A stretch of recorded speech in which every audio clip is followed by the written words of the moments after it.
खाकी वर्दी वालों ने मेरे भाई तुझे बंद कमरे के अंदर मारा, अगर तेरे घर के बाहर उन्हें दरबारी ना बना दिया तो आज मैं इस बात को कहता हूं कि जो लोग हमारे समाज को कमजोर समझने का काम करते हैं, इस बात को याद रखना कि जो लोग वर्दी में रहकर अपनी औकात, अपनी हैसियत भूल जाते, ये याद रखना इस संविधान की लाठी में बहुत जोर होता है। इस संविधान की लाठी में किसी ने मुझसे बोला कि तुम्हारे लोग कब के बहादुर हुए थे, किसी ने मुझसे बोला तुम्हारे लोग कब के बहादुर हुए थे। मैंने कहा भीमा कोरे गांव में हमने भगा भगा के मारे थे, हम तब भी बहादुर थे।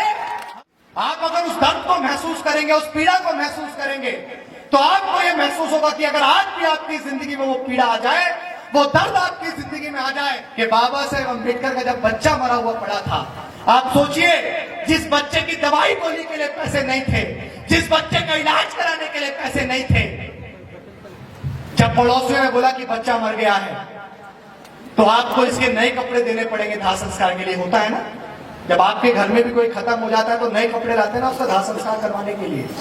तब बाबा साहेब अम्बेडकर ने कहा कि जिस बच्चे के जीवित रहते मैं इसका इलाज नहीं करवा पाया पैसों की कमी के कारण, मैं उसके लिए अच्छे कपड़े कहां से लाऊं।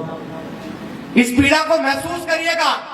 तब बाबा साहेब अम्बेडकर की पत्नी मां रमाबाई ने अपनी साड़ी का पल्लू फाड़कर उस बच्चे को उड़ाया और बाबा साहेब अम्बेडकर से कहा कि साहब आज हमारा एक बच्चा मरा है, लेकिन आने वाले लाखों करोड़ों राजरत्न मरे हुए पैदा नहीं होने चाहिए, इसलिए आज आपको कांग्रेस सम्मेलन के अंदर जाना पड़ेगा।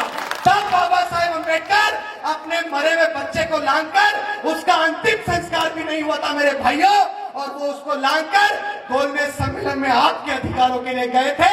अगर आज भी आपने उनके अधिकारों को, उनकी लड़ाई को, उनके संघर्ष को, उनके समर्पण को, उनके बलिदान को नहीं समझा, तो आप ये विश्वास रखना कि कोई आपको फिर से समझाने नहीं आएगा।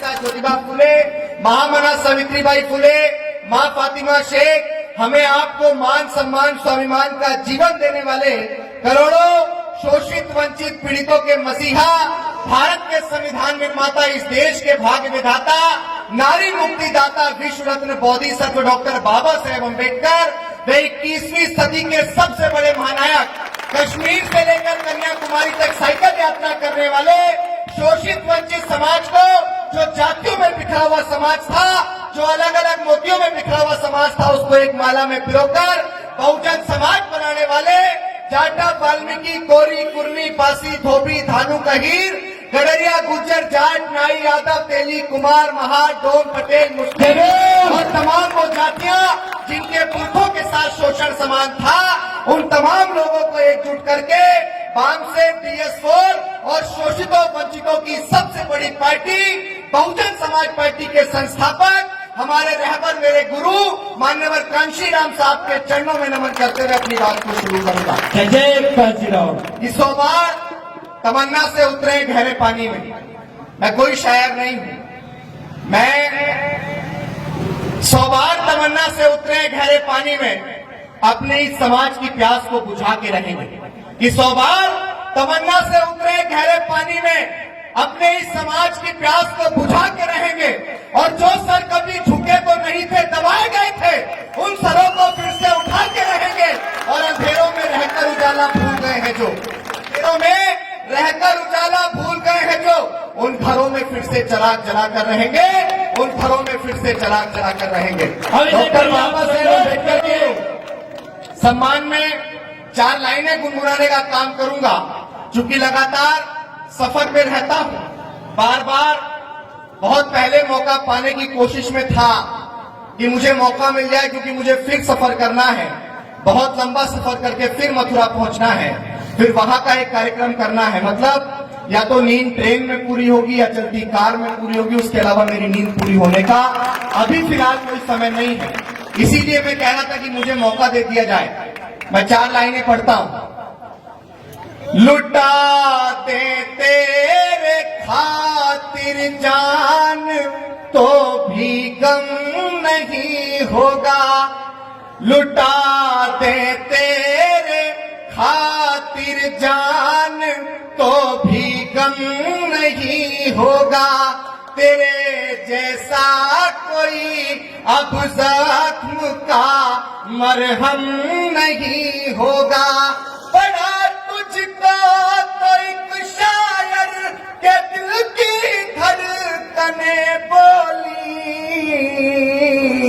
कई सदियों तलक अब दूसरा अम्बेडकर नहीं होगा, कई सदियों तलक अब कांशी राम सा नहीं होगा। मैं इस बात को क्यों कह रहा हूं? आज इस ऐतिहासिक विराट कवि सम्मेलन में मैं इस बात को क्यों कह रहा हूं कि जो बाबा साहेब अम्बेडकर ने हमारे लिए किया, ऐसा रहबर, ऐसा महापुरुष दोबारा पैदा नहीं होगा। मैं आपको लेकर चलता हूं उस समय पे जिस समय डॉक्टर बाबा साहेब अम्बेडकर ने जब तक भारत का संविधान नहीं लिखा था, उससे पहले हमारे समाज के साथ किस तरह का शोषण था साथियों, कि हमें शिक्षा का अधिकार नहीं था।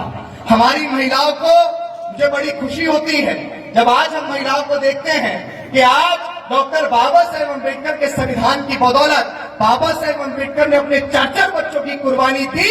जब आज हमारी महिला, हमारे समाज की महिला आईएएस, आईपीएस, पीसीएस, जज, डॉक्टर, बैरिस्टर, कलेक्टर, इंजीनियर और यहां तक कि देश की प्राइम मिनिस्टर और राष्ट्रपति बन पाई, तो डॉक्टर बाबा साहेब अम्बेडकर के संविधान की बदौलत। तब आज मैं इस बात को कहता हूं कि अगर बाबा साहेब अम्बेडकर नहीं होते तो शायद हमें इस देश में मान सम्मान का जीवन नहीं मिलता।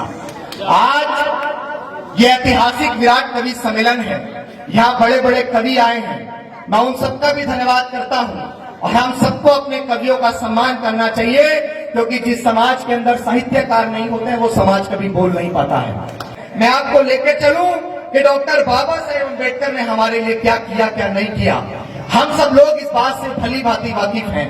आज राजनीतिक मंच नहीं है, मैं आपकी सबकी बात मानता हूं, लेकिन इस बात को आपको मेरी को मानना पड़ेगा कि जिस समाज की राजनीतिक हैसियत नहीं होती है उस समाज की कोई औकात नहीं होती है। इस बात को याद रखिए। आज जिस समाज में, जिस देश में आप रहते हैं, उस भारत के अंदर हम कहते हैं कि 85% की हमारी भागीदारी है, लेकिन क्या आपके पास पूरे देश में 85 विधायक भी हैं जो डॉक्टर बाबा साहेब अम्बेडकर के सम्मान में अपना पद छोड़ने का काम करे या आपके सम्मान के लिए अपनी कुर्सी छोड़ने का काम करे? तो आप कहेंगे कि ऐसा नहीं है। अभी हमारे कवि महोदय ने एक बात कही थी कि सांप को दूध पिलाना नहीं चाहिए, वो हमारे नेताओं की तरफ केंद्रित कर रहे थे। मैं भी कहना चाहूंगा कि ऐसे सांपों को दूध नहीं पिलाना चाहिए जो आपकी वोट से कामयाब होकर आपको भूल जाए। मेरी अपनी एक पहचान है, वो पहचान आप सबके बलबूते बनी है, और मेरी पहचान इतनी है कि पूरे देश में कहीं भी समाज का शोषण होता है, कहीं भी हमारे समाज की बहन बेटियों को, महिलाओं को छेड़ा जाता है, हमारे भाइयों को अगर मूछे रखने पे मार दिया जाता है, हमें अगर पानी का मटका छूने पे मार दिया जाता है, तो चाहे एसपी हो, चाहे डीएम हो, चाहे कलेक्टर हो, आपका भाई उनकी आंखों में आंखें डालकर बात करने का काम करता है। ये मेरी पहचान है। मैं उनको ये एहसास कराने का काम करता हूं कि अगर हमारे समाज के साथ शोषण होगा, अगर हमारे समाज को आज भी जातिगत तौर पे सताया जाएगा, तो अभिषेक अपना सीना तानकर उनकी आंखों में आंखें डालकर बात करने के लिए तैयार है। और आज मैं मध्य प्रदेश की धरती से इस बात को कहता हूं, मेरा भाई दीपक यहाँ खड़ा है जिसने बहुत अच्छा कार्यक्रम किया है, और यहाँ बहुत सारी अटकलें और बीते दिनों उसके साथ शोषण हुआ, तो मैं इस बात को जुबान के साथ कहता हूं कि आज मान्यवर कांशी राम साहब ने कहा था, जिस समाज की सामाजिक जड़ें मजबूत नहीं होती हैं, उस समाज की राजनीति कभी मजबूत नहीं हो सकती है। आज मैं आपसे कहता हूं कि सिर्फ अभिषेक को 5 साल दीजिए, बिना किसी पार्टी, बिना किसी नेता के अंधभक्त बने, मान्यवर कांशी राम साहब के उसी आंदोलन को दोबारा अपने सर पर लेकर चलने का काम कीजिए। मैं आपको जुबान के साथ कहता हूं कि जिन पुलिस वालों ने, जिन खाकी वर्दी वालों ने मेरे भाई तुझे बंद कमरे के अंदर मारा, अगर तेरे घर के बाहर उन्हें दरबारी ना बना दिया तो अपनी आज मैं इस बात को कहता हूं कि जो लोग हमारे समाज को कमजोर समझने का काम करते हैं, जो हमारे समाज की आवाजों को दबाने का काम करते हैं, इस बात को याद रखना कि जो लोग वर्दी में रहकर अपनी औकात, अपनी हैसियत भूल जाते हैं, अरे भारत का संविधान इस देश में है, उस संविधान ने हमें इस देश में मान सम्मान स्वाभिमान के साथ जीना सिखाया है, उसी संविधान ने हमें दायरे में रहना सिखाया है। लेकिन अगर संवैधानिक दायरे से अलग हटोगे तो ये याद रखना, इस संविधान की लाठी में बहुत जोर होता है। इस संविधान की लाठी में इतना जोर होता है मेरा भाई कि जब सत्ता पलटती है ना, तो वो लाठी जब आपके ऊपर पड़ेगी तो हाय तौबा करोगे और इसी दीपक से कहोगे कि मेरे भाई हमसे गलती हो गई, हमें माफ कर दो। ये वो भारत का संविधान है, इस संविधान की वजह से हम लोग दायरे में हैं। वरना ये याद रखिएगा, किसी ने मुझसे बोला कि तुम्हारे लोग कब के बहादुर हुए थे, किसी ने मुझसे बोला तुम्हारे लोग कब के बहादुर हुए थे। मैंने कहा भीमा कोरे गांव में हमने भगा भगा के मारे थे, हम तब भी बहादुर थे, हम आज भी बहादुर हैं, हम कल भी बहादुर रहेंगे। ये देश हमारा है, हमारे पुरखों ने अपने खून पसीने की मेहनत से इस देश को सींचा है। अगर हम बात करते हैं, हम डॉक्टर बाबा साहेब अम्बेडकर के अनुयायी हैं, हम डॉक्टर बाबा साहेब अम्बेडकर को अपना आका मानते हैं, हम डॉक्टर बाबा साहेब अम्बेडकर को अपना आईन मानते हैं। और डॉक्टर बाबा साहेब अम्बेडकर ने इस देश के अंदर लोकतंत्र देने के लिए, इस देश के अंदर समता बंधुता समानता देने के लिए अपने 4-4 बच्चों की कुर्बानी दी थी। उनका बच्चा घर में मरा पड़ा था, वो गोल में सम्मेलन के लिए विदेश गए थे। वो किसके लिए गए थे? वो हमारे लिए गए थे। ये भारत हमारा देश है, ये भारत यहाँ के मूल निवासियों का देश है। और अगर यहाँ रहकर कोई ये समझेगा कि वो हमारे ऊपर चंद दिनों की सत्ता के लालच में हमारे ऊपर शोषण करेगा, तो इस बात का मुगालता अपने दिमाग से निकाल देना कि इस संविधान से मैं आपको आज मध्य प्रदेश के अंदर ये जुबान देता हूं कि बाबा साहेब अम्बेडकर के बच्चे इतने कमजोर नहीं है। मेरा बहुत मन था कांशीराम साहब के ऊपर भी मैं 2 लाइनें 2 नज़में पढ़ूं, लेकिन कांशीराम साहब कुछ अगर आज होते तो शायद ये बात कह सकते थे, अपने मुंह से कभी नहीं कहते। लेकिन आज मैंने कुछ लिखने का प्रयास किया।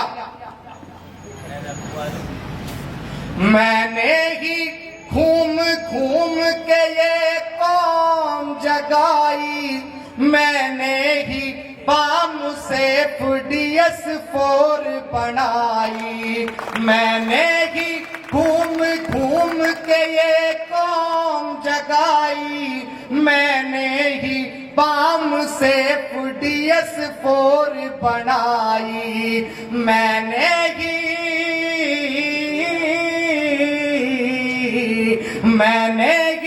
तुम्हें राजनीति करनी सिखाई, मैंने ही बाम से DS4 बनाई। साइकिल से चला हूँ मैं तो पैदल भी चला हूँ, मैं कांशीराम आज यहाँ बोल रहा हूँ। मैंने तो इस मिशन के लिए घर को था छोड़ा, अच्छी थी मेरी नौकरी माँ बाप को छोड़ा। डॉक्टर बाबा साहेब अम्बेडकर के बाद इस मिशन को किसी ने जीवित किया। उत्तर भारत के अंदर कश्मीर से लेकर कन्याकुमारी तक आज जीवन अविवाहित रहकर अपने परिवार को छोड़कर पुणे के अंदर DRDO के अंदर साइंटिस्ट की नौकरी का त्याग पत्र देने के बाद विधायक की लड़की से शादी तय हो गई थी, लेकिन संकल्प लिया कि मैं कभी घर नहीं जाऊंगा, मैं आजीवन अविवाहित रहूंगा, अपने बैंक में कोई बैंक बैलेंस नहीं रखूंगा, कहीं जमीन नहीं खरीदूंगा और अपना पूरा जीवन इस मिशन के लिए, समाज के लिए समर्पित करूंगा। तब क्या कहते हैं, मैंने तो इस मिशन के लिए घर को था छोड़ा, अच्छी थी मेरी नौकरी माँ बाप को छोड़ा।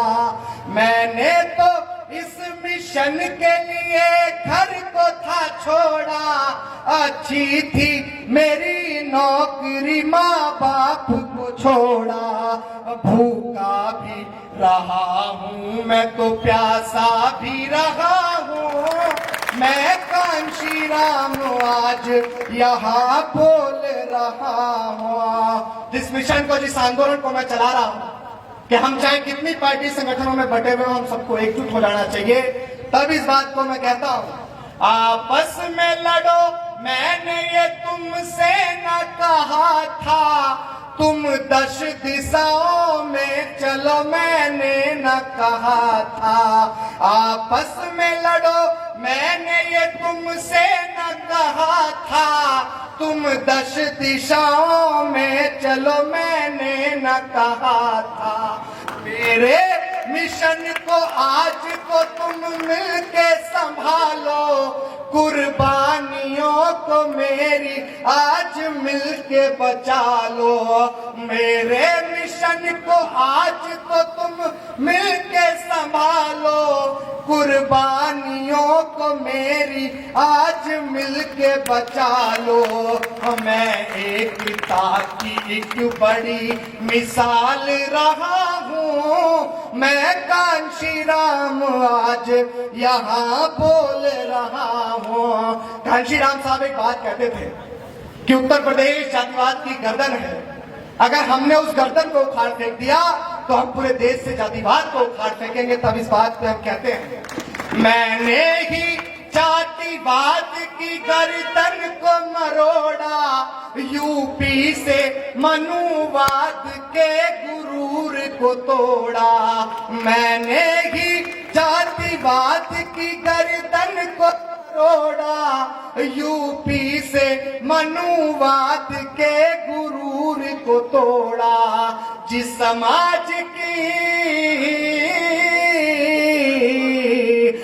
समाज की महिला को सबसे नीच बताया, जिस समाज की महिला को सबसे नीच बताया, यूपी का ही उसको मैंने सीएम बनाया। भारत की राजनीति का चाणक्य रहा हूँ, मैं कांशी राम आज यहाँ बोल रहा हूँ। डॉक्टर बाबा साहेब अम्बेडकर, फूले, संत कबीर और तमाम महापुरुष रैदास, जिन्होंने हमें वाणियों के माध्यम से, लेखनी के माध्यम से, क्रांति के माध्यम से हमें समझाया, अगर उन सबका मिश्रण किसी के अंदर था तो वो मिश्रण था मान्यवर कांशी राम साहब के अंदर। तब इस बात को मैं कहता हूं, फूले के विचारों का निगेबान रहा था, फूले के विचारों का निगेबान रहा था, मैं कबीर की रैदास की पहचान रहा था। फूले के विचारों का निगेबान रहा था, मैं कबीर की रैदास की पहचान रहा था। अम्बेडकर के जज्बे सा फौलाद रहा हूँ, मैं कांशी राम आज यहाँ बोल रहा हूँ। मेरे शब्द सिर्फ इसलिए नहीं है कि इस सभा के अंदर बहुत अच्छा मेरी वीडियो बन जाए और मैं घर चला जाऊं। मेरे लफ्ज इसलिए नहीं है कि मैं आप सबको मनोरंजन दे पाऊं। मेरे लफ्ज इसलिए है कि जो मेरा दर्द है उस दर्द को आप समझें और वर्तमान की जो परिस्थितियां उनको समझते हुए महसूस करें कि हमारे महापुरुषों ने कितना त्याग दिया। आप सोचिए ना कि कांशी राम साहब ने घर छोड़ा, परिवार छोड़ा, आजीवन अविवाहित रहे। बाबा साहेब अम्बेडकर ने विदेश में पढ़ रहे थे, विश्व की सबसे बड़ी यूनिवर्सिटी कोलंबिया यूनिवर्सिटी के अंदर पढ़ रहे थे, लेकिन पानी से ब्रेड भिगोकर खाते। उनका बच्चा घर में मरा पड़ा था। मैं आपसे सवाल करता हूं, अगर आपके बच्चे के पेट में भी दर्द हो जाएगा तो अपनी जमीन बेच दोगे, अपना घर बेच दोगे, अपनी सोने की चेन खड़ी गिरवी रख दोगे, लेकिन अपने बच्चे को बेहतर से बेहतर इलाज मुहैया करवाओगे। लेकिन बाबा साहेब अम्बेडकर का बच्चा, बाबा साहेब अम्बेडकर बेटा, जिसको लेकर उन्होंने बहुत सारे सपने देखे थे, जब वो बहुत छोटा था राजरतन, उसने हल्की हल्की किलकारियां मारनी सीखी थी, उसने हल्का हल्का घुटनों के बल चलना सीखा था, लेकिन बीमारी के कारण, कुपोषण के कारण, सही समय पे इलाज और दवाई न मिलने के कारण उस बच्चे ने तिल तिल करके अपना दम तोड़ दिया। अगर बाबा साहेब अम्बेडकर चाहते तो उनके पास पैसे थे कि वो अपने बच्चे का इलाज करा सकते, लेकिन उन्हें आपके अधिकारों के लिए गोलमेज सम्मेलन जाना था। कहां जाना था? गोलमेज जाना था। बाबा साहेब अम्बेडकर का बच्चा मर गया था। वो बच्चा मर गया था जिसको लेकर उन्होंने बहुत सारे सपने देखे थे। वो बच्चा खत्म हो गया था। उनकी पत्नी, आप अगर उस दर्द को महसूस करेंगे, उस पीड़ा को महसूस करेंगे, तो आपको यह महसूस होगा कि अगर आज भी आपकी जिंदगी में वो पीड़ा आ जाए, वो दर्द आपकी जिंदगी में आ जाए। मेरे पुलिस के साथी यहां हैं, मैं उनको बताना चाहता हूं कि यह आंदोलन अम्बेडकरवाद या मनुवाद या किसी और चीज का नहीं है। यह आंदोलन किसी को ऊंचा दिखाने का नहीं है। यह आंदोलन डीजे पे हाई हुल्लड़ करने का नहीं है। मैं यहाँ के एसपी, डीएम, कलेक्टर, सीएम साहब से कहना चाहता हूँ, यह आंदोलन इसलिए नहीं है कि हम आपको बुला के दिखाएं। यह आंदोलन इसलिए है कि बाबा साहेब अम्बेडकर का जब बच्चा मरा हुआ पड़ा था, आप सोचिए, जिस बच्चे की दवाई गोली के लिए पैसे नहीं थे, जिस बच्चे का इलाज कराने के लिए पैसे नहीं थे, जब पड़ोसियों ने बोला कि बच्चा मर गया है तो आपको इसके नए कपड़े देने पड़ेंगे दाह संस्कार के लिए। होता है ना, जब आपके घर में भी कोई खत्म हो जाता है तो नए कपड़े लाते हैं ना उसका दाह संस्कार करवाने के लिए। तब बाबा साहेब अम्बेडकर ने कहा कि जिस बच्चे के जीवित रहते मैं इसका इलाज नहीं करवा पाया पैसों की कमी के कारण, मैं उसके लिए अच्छे कपड़े कहां से लाऊं। इस पीड़ा को महसूस करिएगा।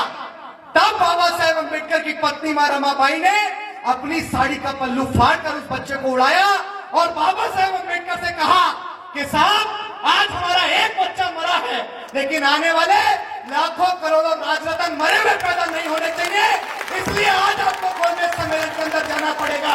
तब बाबा साहेब अम्बेडकर अपने मरे हुए बच्चे को लांघकर, उसका अंतिम संस्कार भी नहीं हुआ था मेरे भाइयों, और वो उसको लांघकर गोलमेज सम्मेलन में आपके अधिकारों के लिए गए थे। अगर आज भी आपने उनके अधिकारों को, उनकी लड़ाई को, उनके संघर्ष को, उनके समर्पण को, उनके बलिदान को नहीं समझा, तो आप ये विश्वास रखना कि कोई आपको फिर से समझाने नहीं आएगा। मैं एक नज्म और आपके बीच पढ़ूंगा। आज 6743 जातियों में बटा हुआ समाज, वो पहाड़ की तरह विशालकाय समाज, अगर आज एकजुट हो जाए तो मुझे बताओ कि क्या किसी की हैसियत है कि आज भी आपको मूछें रखने पे मार दिया जाता है, कोई आपको मार सकता? आज भी आपको पानी का मटका छूने पे मार दिया जाता है, कोई मार सकता? आज भी आपकी बहन बेटियों के साथ शोषण होता है।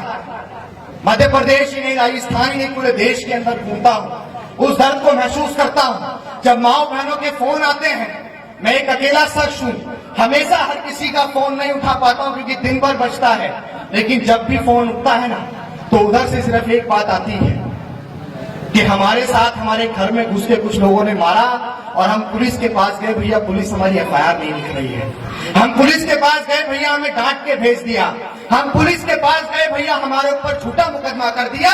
तो मैं अपने नेताओं से कहना चाहता हूं कि अगर आपको अभी भी एक होने की सुध नहीं आई, अगर आपको अभी भी इस समाज के लिए एकजुट होने का नहीं सोचा, तो आने वाले कल में मैं बड़ा सोचता हूं इस बात को। मैं उनसे भी सवाल करता हूं कि क्या अगर आज हमने अपने नेताओं को एकजुट नहीं किया, आज हमने इस देश की सत्ता के अंदर भागीदारी नहीं बनाई, तो क्या आने वाले कल में जिस तरह का भव्य कार्यक्रम आज हम यहाँ कर पा रहे हैं, मुझे बताओ कि क्या आने वाले कल में इस तरह का कार्यक्रम हम कर पाएंगे?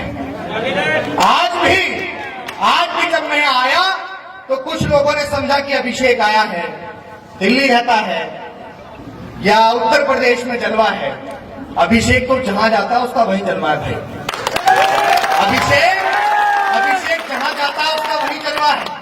और मैं ये देख रहा था कि बार बार दीपक के पास फोन आ रहा था, बार बार दीपक को बोला जा रहा था कि ये नहीं होने देंगे, तुम्हारा कार्यक्रम ऐसा है, वैसा है, ये है, वो है। वर्दी वाले कौन है भाई? इस देश में वर्दी कौन है? इस भारत के संविधान से बना लोकतंत्र से बनी सरकार, और सरकार की नौकरी करने वाले कौन है? पुलिस वाले कौन है? सरकार की नौकरी करते हैं ना। और सरकार को किसने बनाया? किसने बनाया? तेज बोलो, इस देश में सरकारों को किसने बनाया? तो जब सरकार हमने बनाई, सरकार किसकी नौकर है? किसकी नौकर है? हमारी। सरकार किसकी नौकर है? हमारी। और हमारे नौकर के नौकर हमें हाथ दिखाने का काम कर रहे हैं। वक्त बदलने दो, वक्त बदलने दो। राह का दरिया का किनारा भी कभी आएगा, राह के दरिया का किनारा भी कभी आएगा। वक्त अभी आपका है ना साहब, तो वक्त तो कभी हमारा भी आएगा। इस बात को याद रखना, जहां बर्दाश्त की सीमा खत्म होती है वहां क्रांति का उदय होता है, और जब क्रांति का उदय होता है तो भीमा कोरे गांव जैसे हमारे महापुरुषों के इतिहास जन्म लेते हैं, जहां हम 500 ने 28,000 को भगा के मारा था। किस लिए मारा था? क्योंकि हमारे साथ जब जातिगत शोषण होता था, हमारे लोगों को गले में हांडी और पीछे झाड़ू लटका के चलना पड़ता था, और जब हमें मौका मिला अपनी बाजुएं खोलने का, क्योंकि हमें हमारा समाज गुलाम कब हुआ? 100 साल अंग्रेजों ने राज किया, उससे पहले 700 साढ़े 700 साल इस देश में मुगलों ने राज किया। अगर इस देश में वो सब लोग राज कर पाए और हमें गुलाम बना पाए तो किस लिए पता है? क्योंकि हमें जातिगत मानसिकता के लोगों ने कभी हथियार नहीं उठाने दिया। अगर हमें हथियार उठाने का मौका देते तो किसी माई के लाल की औकात नहीं थी, चाहे मुगल होते चाहे अंग्रेज, कि वो इस देश को गुलाम बना सकते थे। आज ये देश हमारा है। हम तो कहते हैं कि कोई जाति व्यवस्था नहीं होनी चाहिए, सब लोग एक समान होने चाहिए, समता समानता बंधुत्व का राज होना चाहिए। जिस थाली में हिंदू खाता उसी थाली में मुसलमान को खाना चाहिए, जिस थाली में मुसलमान खाए उसी में सिख खाना चाहिए, जिस थाली में सिख खाता है उसी थाली में और क्रिश्चियन को खाना चाहिए, और सब लोगों को एकजुट एक समान रहना चाहिए। जब इस देश में हम लोग ऐसी व्यवस्था बना देंगे तब बाबा साहेब अम्बेडकर का सपना पूरा होगा, तब मान्यवर कांशीराम साहब का सपना पूरा होगा। आप सबने इतना प्यार दिया, इतना दुलार दिया, यहाँ के कवियों ने इतनी अच्छी इतनी शानदार प्रस्तुति की। मैं उन तमाम कवियों के गुरु यहाँ है, मैं बार बार लफ्ज सुन रहा था। कहाँ गए, कहाँ चले गए? इधर आइए मेरे पास। मैं आपसे ये भी निवेदन करूंगा इस पुष्प को देने के साथ साथ कि साहित्यकार और कलमकार कांशीराम साहब एक बात कहते थे, डॉक्टर बाबा साहेब अम्बेडकर का दूसरा रूप थे मान्यवर कांशीराम साहब। वो ये कहते थे कि किसी भाषण से, किसी लंबी चौड़ी स्पीच से समाज को जल्दी समझाया जा सके या ना जा सके, लेकिन शायरी, कविता और गाने के माध्यम से समाज को जल्दी समझाया जा सकता है। मेरा आपसे निवेदन है कि हास्य कविताओं के साथ साथ डॉक्टर बाबा साहेब अम्बेडकर की जीवन गाथा और उन्होंने अपने जीवन में कितना त्याग समर्पण बलिदान किया, उन्होंने महिलाओं के लिए, बच्चियों के लिए, इस देश में समता समानता बंधुता लाने के लिए कितना कुछ किया, उसके ऊपर भी आप लोग लिखा करिए, क्योंकि आपके ऊपर, आपकी कलम के ऊपर पूरा समाज लिखा है। और हम लोग इस बात का भी ख्याल रखा करें कि जब हम लोग ऐसे मंच पे जाते हैं जहाँ डॉक्टर बाबा साहेब अम्बेडकर की बात हो रही है तो कम से कम एक बात उनके विचार पर ये सोच समझकर हमें हर एक बात रखनी चाहिए कि यहाँ महिलाएं, माएं, बच्चियां, बेटियां सब लोग बैठी हुई हैं। सिर्फ इस बात का ध्यान रखिए, अभिषेक को सब देखते हैं लेकिन अभिषेक को बनाया किसने उसको कोई नहीं देखता है। सब ये जानना जरूर चाहेंगे कि अभिषेक को बनाया किसने, सिखाया किसने, उसका गुरु कौन है। अगर मेरा कोई गुरु है तो वो मेरे फादर है, जिन्होंने बचपन में मुझे लिखना, गाना, बोलना सब कुछ सिखाया। और आज उसी बाप का वो बेटा, आज उसी गरीब बाप का बेटा हजारों लाखों लोगों को न्याय दिलाने का काम करता है। आज वही बच्चा अपने समाज के अधिकारों के लिए पुलिस की आंखों में आंखें डाल के बात करने का काम करता है। मेरा कोई बाल भी बाका सिर्फ इसलिए नहीं कर सकता क्योंकि मेरे फादर ने तपती धूप में दहाड़ी मजदूरी करके अपने इस बच्चे को आंदोलनों के अंदर भेजा था, इसलिए आज अभिषेक का कोई बाल बाका नहीं कर सकता है। मध्य प्रदेश के और देश के उन तमाम साथियों से कहना चाहता हूं कि ये जमाना हमें वैसे ही अनपढ़, जाहिल, गुलाम देखना चाहता है। ये जमाना नहीं चाहता है कि हम शिक्षित हो, संगठित हो। ये जमाना नहीं चाहता है कि हम लोग IAS, IPS, PCS, जज, डॉक्टर, बैरिस्टर, कलेक्टर, इंजीनियर बने। ये जमाना नहीं चाहता है, वो लोग नहीं चाहते हैं जिन लोगों ने सदियों से हमारा शोषण किया, जिन लोगों ने हमारे पुरखों को सम्मान से खाट पर भी नहीं बैठने दिया, वो नहीं चाहते कि आज आप बहुत अच्छी घड़ी, बहुत अच्छे कपड़े पहनकर निकलो। अगर आज भी आप भी अपने बारे में नहीं सोचेंगे तो 7 समुद्र पार से फिर कोई अम्बेडकर, फिर कोई कांशीराम आपको संभालने नहीं आएंगे। यह अभिषेक आज आपको एक मूल मंत्र दे रहा है। मेरे साथियों, मैं अपने समाज के किसी नेता का बुरा करने नहीं निकला हूं और मैं हमेशा इस बात को कहता हूं और यहां भी कह रहा हूं। बहुत सारे लोगों को मेरे पीछे चलने वाली हजारों लाखों की भीड़ से लगता है कि अभिषेक भी पार्टी बनाएगा। अगर अभिषेक ने कोई भी पॉलिटिकल पार्टी बनाई ना, मेरे समाज का जूता और अभिषेक का सर होगा। मैं अपने समाज को एकजुट करने निकला हूं, समाज को विखंडित करने नहीं निकला हूं। आखिरी में अपनी नज्म पढ़ूंगा और वो नज्म आप सबके लिए, अगर आप सब उसके साथ जुड़ना चाहते तो हाथ उठा के जरूर इसका अभिवादन करना। सुनने के बाद अगर आप समझें कि हाँ, मैं जो है एक सच्ची बात कह रहा हूं, जो बीत गया है कल वो आज नहीं होता। सबसे ऊंचा उड़ने वाला पक्षी सिर्फ आज नहीं होता, और जिस कौम के नौजवान संघर्ष नहीं करते उस कौम के सर पे कभी ताज नहीं होता। अगर आज हमें अपने समाज को वो ताज देना है तो आपको ये काम करना पड़ेगा। साथ निभाओ सारे भाई, मिलकर मिशन बढ़ाएंगे, मिलकर मिशन बढ़ाएंगे। साथ निभाओ सारे भाई, मिलकर मिशन बढ़ाएंगे, मिलकर मिशन बढ़ाएंगे। अगर अगली बात आपको लगे कि हाँ ऐसा होना चाहिए तो हाथ उठाकर मेरा अभिवादन जरूर करिएगा, मुझे इस बात का एहसास जरूर कराइएगा कि हाँ आप भी इस बात को चाहते हैं। साथ निभाओ सारे भाई, मिलकर मिशन बढ़ाएंगे, मिलकर मिशन बढ़ाएंगे। बिखरे हुए नेताओं को हम एक मंच पर लाएंगे। साथ निभाओ सारे भाई, मिलकर मिशन बढ़ाएंगे। मैं इस बात को क्यों कह रहा हूं? हमारे समाज की पार्टियों के पिछड़ने की वजह से हमारे समाज के कुछ लोग मजबूरी की वजह से कांग्रेस में है, मजबूरी की वजह से भाजपा में है। वो लोग नहीं रहना चाहते हैं वहां, लेकिन क्या करें, तो हमारे लोग ही मजबूत नहीं तो रहना पड़ता है। उन सबकी मजबूरी को समझते हुए इस बात को कह रहा हूं। साथ निभाओ सारे भाई। मेरी बात से कोई बोर तो नहीं हो रहा भाई? चलिए अच्छी बात है कि आप लोग दर्द को समझने वाले लोग हैं। साथ निभाओ सारे भाई, मिलकर मिशन बढ़ाएंगे, मिलकर मिशन बढ़ाएंगे। बिखरे हुए नेताओं को हम एक मंच पर लाएंगे। साथ निभाओ सारे भाई, मिलकर मिशन बढ़ाएंगे। कांशी राम जी ने क्या कहा? कांशी राम जी ने कह डाला, संसद पे चढ़ाई करनी है। कांशी राम जी ने कह डाला, संसद पे चढ़ाई करनी है। जो सरकार निकम्मी है हमें वो सरकार बदलनी है। पूरे विश्व में भारत की एक अलग पहचान बनाएंगे, अलग पहचान बनाएंगे। बिखरे हुए नेताओं को हम एक मंच पर लाएंगे। साथ निभाओ सारे भाई, मिलकर मिशन बढ़ाएंगे।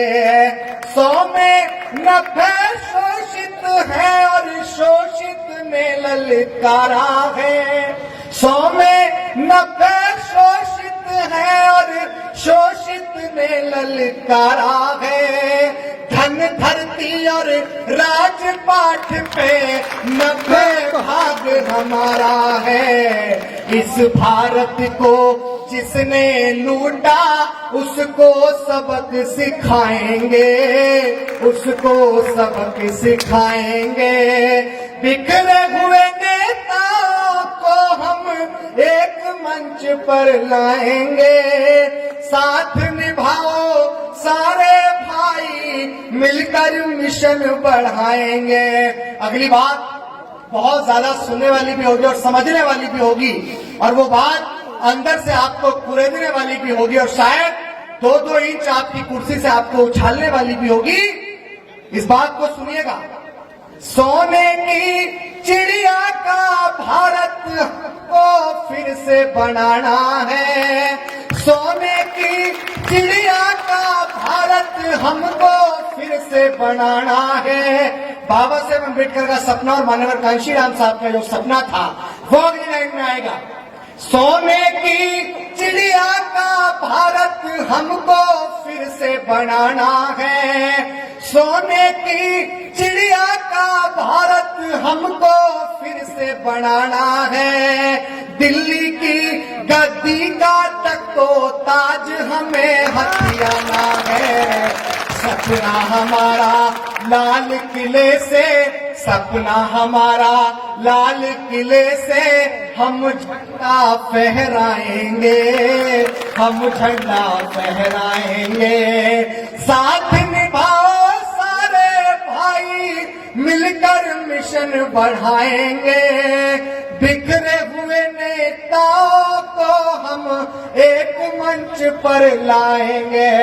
जिन लोगों को लगता है कि अभिषेक मिशन का आदमी नहीं है, महापुरुषों का विचार नहीं, सिर्फ अपना नाम चमका रहा, उनसे कहूंगा इस लास्ट बात के माध्यम से, मोहब्बत, एक मिनट आप लोग बैठे रहिएगा। आपके भाई की आवाज में इतना दम है कि देश की सत्ता में बैठे हुए लोग हिल जाते हैं। आप शांति से सुनिएगा।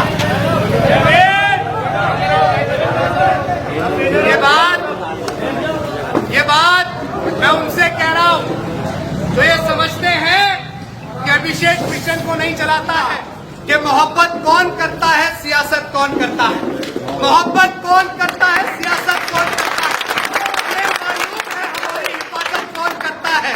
अरे हम ही ने लाज रखी है बुजुर्गों की यहाँ, वरना सभी टुकड़ों पे पलते हैं बगावत। आखिरी में जो लोग डॉक्टर बाबा साहेब अम्बेडकर को गालियां बकने का काम करते हैं, जो लोग भारत के संविधान को खत्म करने की बात करते हैं, उनसे कहूंगा कि हम अम्बेडकरवादी हैं बेटा, अम्बेडकरवादी हैं बेटा। ये बात मैं किससे कह रहा हूं? जो लोग इस भारत की एकता को नहीं देखना चाहते हैं। ये बात मैं किनसे कह रहा हूं? जो भारत के संविधान निर्माता को आए दिन गालियां देते हैं। ये बात मैं किनसे कह रहा हूं? जो नारी के मुक्तिदाता की मूर्तियां तोड़ने का काम करते हैं। ये बात मैं किनसे कह रहा हूं? जो भारत को तोड़ने की साजिश करने का काम करते हैं कि हम अम्बेडकरवादी हैं बेटा, कि हम तो तुम्हारी सारी गर्मी झाड़ देंगे। और बाबा साहेब को गाली मत देना दोबारा, कि संविधान को बदलने की बात मत करना दोबारा, वरना हम भी कानून भूल गए ना तो जितनी तुम्हारी लंबाई है उससे